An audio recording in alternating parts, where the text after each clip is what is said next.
This is Bergen on Norway's west coast, a town more accustomed to cruise ships and roll-on, roll-off ferries and powerboats, but nevertheless, continuing the country's long allegiance with the noble sport of offshore powerboating and playing host to this year's 6-litre and 4-litre World Championships. Surrounded by pine-clad rocky hills, this is truly beautiful country. Just minutes from the city centre, this is as peaceful a spot as you'll find anywhere in the world.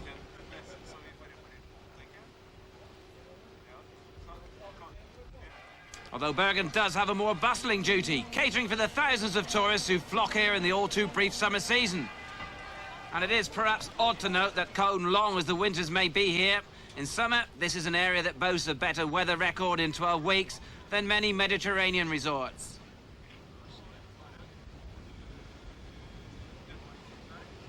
And of course, architecturally, this is a centuries-old city that offers a surprise around every corner, wherever you look.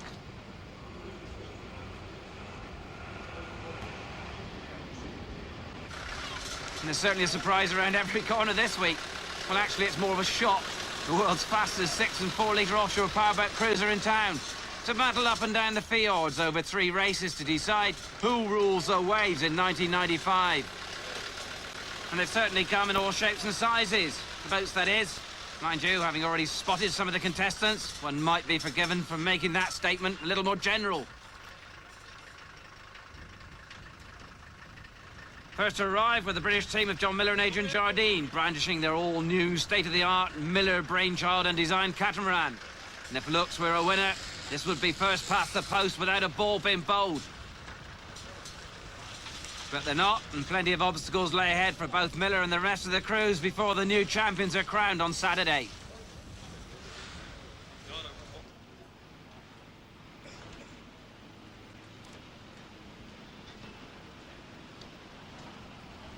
So, plenty of action to look forward to then. 2 classes, 3 heats and 5 races. Quite a menu. So, who apart from Miller then should we be looking out for? Same division, 6-litre, prefix letter S. Keep an eye on Norway's Andreas Ugland and Jan Hilsted, number 2. Class 1 experience here, and they won the 6-litre title in Argentina in 1983. Also 6-litre, 66. Italy's all-conquering Mauro Invernizzi and Frassoni Pietro. Diesel-powered Butzi Rid, very quick. The Aurelius brothers from Finland, S44, ruined Miller's party in '94, fiercely competitive and well prepared. 4-litre now, D8, Mont Mulvaney and Dave Boyce in the Lorne Campbell designed trimaran, the boat that Neil Holmes stilled 2 world honours in 1992. And the favourites, D28, British cruise, Swedish boat. It should have won in '94. Can it go one better in '95 with Stoneman and Bridges? And finally, from our favourites, Yann Caderet from France, number 7. Paralysed from the waist down, a magnificent ambassador for the disabled. And few have yet to find words sufficient to describe their admiration for this incredible man.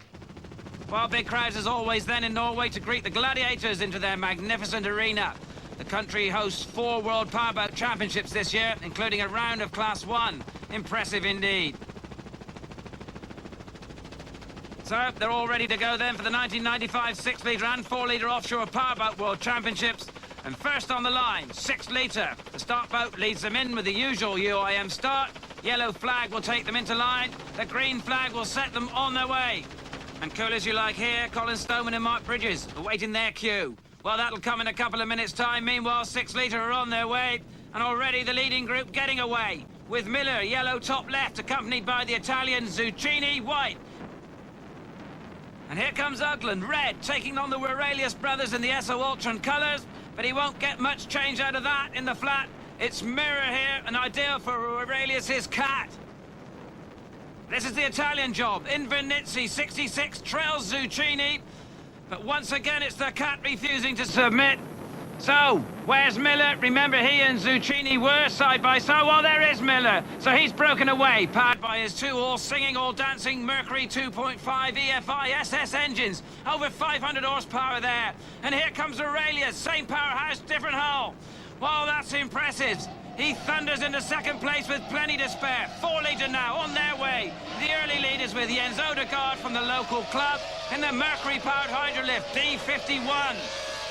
XR2 engines there, producing 400 and keeping him ahead of a Stoneman. Mulvaney, Great Britain is third, but once again it's a boat built for heavier stuff than this that struggles. Same can be said for Carteret. Nevertheless, he's fourth, and if he can hold on to that, Will yields 169 points. Back with Miller, though, in the higher division. Still looking good here for 400. That's what you get for a win. 300 for a second, 225 for a third. And that's the battle for second and third. Aurelius and Zucchini. Finn versus Italians. Skater versus SSB. Mercury versus Mercury, and nothing in it as they chase the disappearing wash of Miller. Oh, very little Uglan and Hillstad can do about this. It couldn't be flatter. The only good bit is Invernizzi has gone walkabout somewhere on the course, so the Norwegians move up to fourth here. 169 points, remember, for that. Back with 4 litre now, and Stoneman and Bridges have got past Odegaard. Well, I must admit they've been looking pretty quick here. First lap average was 83.45. Slightly less on that lap, and there's Odegaard. He's dropped back, and apparently he's gone all walkabouts too. 84.28 he was, but this is only 79.25. And he's under pressure now from Mulvaney. Mulvaney was 82.63, and that's 79.88, so they've all dropped on that lap. Mind you, it is a long one, 29.32 miles. Not easy to navigate. Here's the Frenchman. He was at 78.67. Now at 77.43, so he's slowed down too. Dare I suggest then that maybe that lap was a little longer than publicised? Well, perhaps I might get into trouble with that. This is our first look at Even Smedstrad from Norway. 5th for him. Another boat outclassed in the flat, but not for this man. He leads the rest in and will record a comfortable first heat victory in his dream boat. So, a dream start then for Miller and Jardine over Zucchini and Campolucci. They'll be delighted with their 300, though, but not quite so delighted the Aurelius brothers, with a few end race problems, dropping them to third on 225. And so, on to 4 litre, well, really, apart from the early hiccup, Stone was never really threatened. Odegaard might have won it, but will it change in race 2? Let's have a chat around the pits. In the second race, today the water condition is a little different because I have 2 feet, 3 feet of the water and the wind is different. I think so the difference of the S4, the winner of the first race, is short because in the first race the S4 is impossible boat because of very speed very quickly. Found out that we have a very bad propeller blowout, and that was something that we haven't experienced never in Finland, and it is caused by the very much salty water here in Bergen, and we have found a problem and we think the boat is good now. As you know, David, nothing's out of the question in Bergen, so we could possibly win 2 in a row. In the 4 litre division, apart from Stoneman, it would surely be Mulvaney who would go quietly confident into round 2. Hopefully better today because there's a little bit more wind about. The first race was very flat and very calm. This boat is not the fastest boat in those conditions. So hopefully today we'll be able to give the Bat boat and Colin Stoneman a better run for his money. We're for more seas because this is a rough weather boat, and it will be much better for us if we can have some seas. So if it's going to be even more bad weather, it's going to be good for us. And who do you think will be your major threat? It's going to be the Bat boat and maybe the 3-pointer. So then, will the change in the weather blow a wind of change to the results of Heat 2? Certainly there's an air of anticipation all around, and although the water looks pretty innocuous here, those higher places are predicting some pretty formidable ramps outside the fjord. Oh, and that's the Aurelius brothers late on parade again. Still have problems apparently, and the rest have already lined up. Well, in fact, the rest are already on their way. And it's Oakland this time as Hillstead off to a blockbuster. Passes Miller, passes Zucchini, and will take the lead.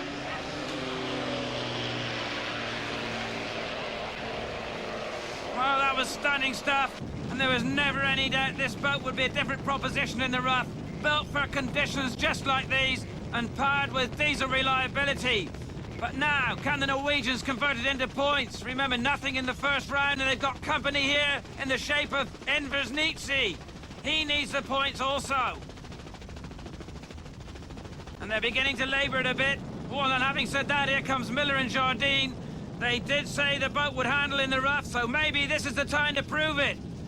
Although they might be foolish to take on the monohulls. 400 points, remember, for Heat 1, compared with Ugland 169 and Invernizzi 127. But Miller is never one to forego a challenge. Second or third isn't his game at all. Picking up the pace then. 93 miles per hour is the ground speed on the helicopter now.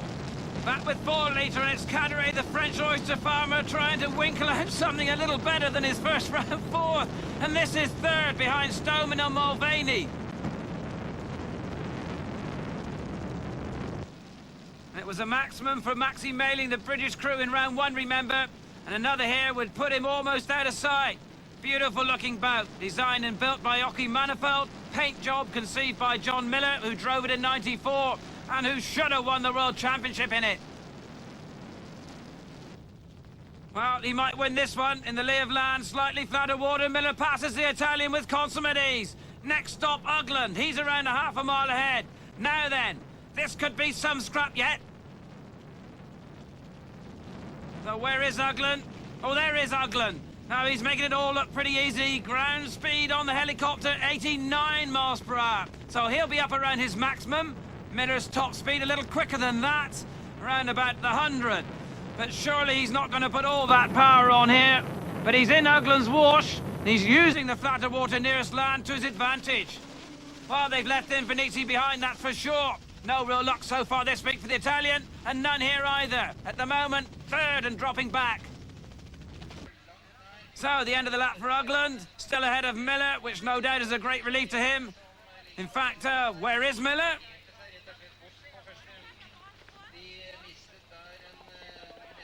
And there he is, and on a much tighter line. Well, Ugland opting for the wide turn, as we said, keeping the power up on the heavier boat. Miller sneaking up the inside in the ultralight cat. Picked up a lot of ground there. Oh, and that's gone for broke. Invernizzi and Frassoni out of the cockpit. And the problems continue for the Italians. So the Italian hopes now rest with the Zucchini here. Second in round 1. This is forced, but it looks painful. Oh, and so's that. That's S4. Big problems for Miller and Jardine. They're sinking. The diver getting ready to go in. And they're definitely going down. Bailing out as quickly as they can. And that could be a lost cause.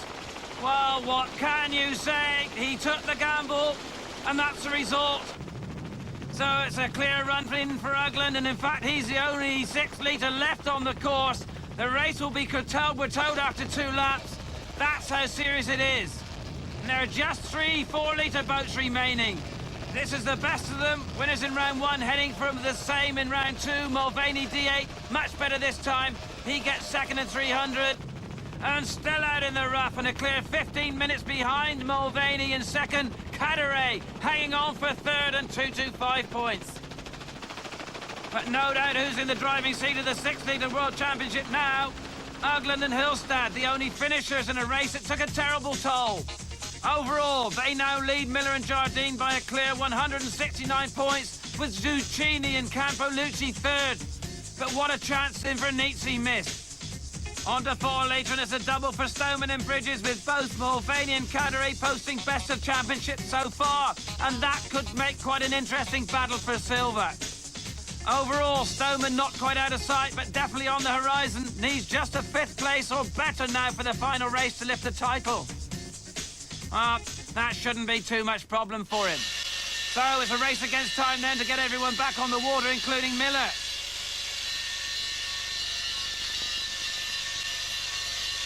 That was the hole that was called, filling it in, a little bit at a time, and there was considerable damage around, including Jens Odegaard, 4-litre. There it is, D51. He'd fought so well in Heat 1, but it's terminal now. Let's have a chat with the 2 navigators who'll slog it out for gold in 6-litre. Well, after the first race, our hearts sunk. Now the repair's good. After a lot of work on it, we've had a test this morning, and the boat's good and going quick. And luckily, the conditions are seriously suiting us, so hopefully we can get the 1st place, and then it's up to Jan and Fiat Uno, wherever they come behind us. If they come more than 1 place behind us, we'll be very happy people. Round 1, you have to finish the race, and you have to be humble for what you are doing. and not go around and be a champion before you are passing the finish line. So we're both going out to do a good job today. We always do our best, and we are all here to win. So I hope the best for them, and of course for our boat. Pretty tight then going into the final showdown of 6 litre, but not so in 4 litre. Stoneman and Bridges with the easiest of tasks by their high standards, a top 5 finish.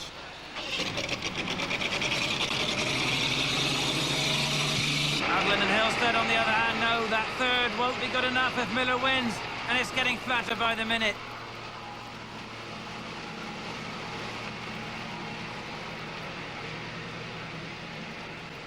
So for Miller and Jardine, it's even simpler. Win, or surely kiss goodbye to another World Championship, as you did in 1994. And for the Dubai GCC champions, the farewell kisses have already been blown. This race is for pride for the Italians. And they're off for the final time in the 1995 campaign. All to play for, at least at the front. And Miller first out with a trump card. He's steaming past the rest. Repaired boat, repaired confidence, and foot on the floorboards. That's a stunning start. And the picture there that will tell the story of 110% concentration. As I said, Miller doesn't go anywhere to finish second. Here's no exception. Second here, though, for Aurelius, which might give him bronze, but will definitely give Miller gold. Remember, Ugland must finish at least second if Miller wins. And there is Ugland in third, finding a little choppy water there to his liking. But he'll need a lot more of that. Invernizzi right behind, finding the same patch. Just 127 points from 2 races. No race podium yet for them. It's a poor championship performance. Well, that was 6 litre. Let's take a look at 4. And they're at it again. It's beginning to look like a total whitewash for Stoneman and Bridges 28. Fastest in the rough, fastest in the flat. There's no answer to that. Not even from the improving Frenchman. 4th in race 1, 3rd in race 2, and 3rd now again at the end of lap 2 here. Was 2nd, but Mulvaney's quest for silver overall has put paid to that. Oh, and out goes Ugland. That's Jan Hillstead on the transmission, and not much action from him there. Wow, that looks desperately terminal to me. Surely no way back, so now it's reverse rolls. In Heat 2, when Miller went out, it was a cruise to the line for Ugland. Now Ugland's out. Will it be a straightforward run-in for Miller? Well, he looks in superb shape here. The closest boat to him is Aurelius, 11.02 seconds adrift. So it should be plain sailing now, as they say. But as Hillstead said before the race, no matter how strong you are, you have to cross the finishing line. And waiting to pounce should they falter. The Aurelius brothers finally this week getting their act together. They could still cross the finishing line first. Well, any line will do for Invernizzi. Another dejected performance from a dejected man here. And he'll be even more dejected now. This is Miller and Jardine after 49 minutes 53 seconds on the 80-mile course, averaging almost 98 miles per hour. It's as comprehensive a final day's performance as you'll ever see. So the British pair have finally achieved in 95 what they threatened to do in 94. And making it a big UK day, Stoneman and Bridges complete a hat-trick of wins in 4 litre. Oh, and out comes the Union Jack there. It's a total whitewash, 3 races for them, 3 straight wins. And so finally, overall, first 6 litre. And Miller's 800 points out of 1,200 maximum was plenty in the end. No one got to within 200 of him. And who would have thought that after day 2? 4 litre, and you can't do better than 1,200, although Mulvaney and Carteret between them did try pretty hard, but they were always on a loser, with Stoneman in that sort of mood. So the applause pretty generous here for the 6 litre winners. Most of the knowledgeable crowd appreciating some fine performances. Schoolboy stuff, isn't it? Win the first, sink in the second, rise from adversity to triumph in the third. Unless you're Andreas Ugland, that is. One missing blade ended his chances and cast him in silver. Perhaps it was Miller's good fortune, who knows? But maybe he deserved a bit after last year.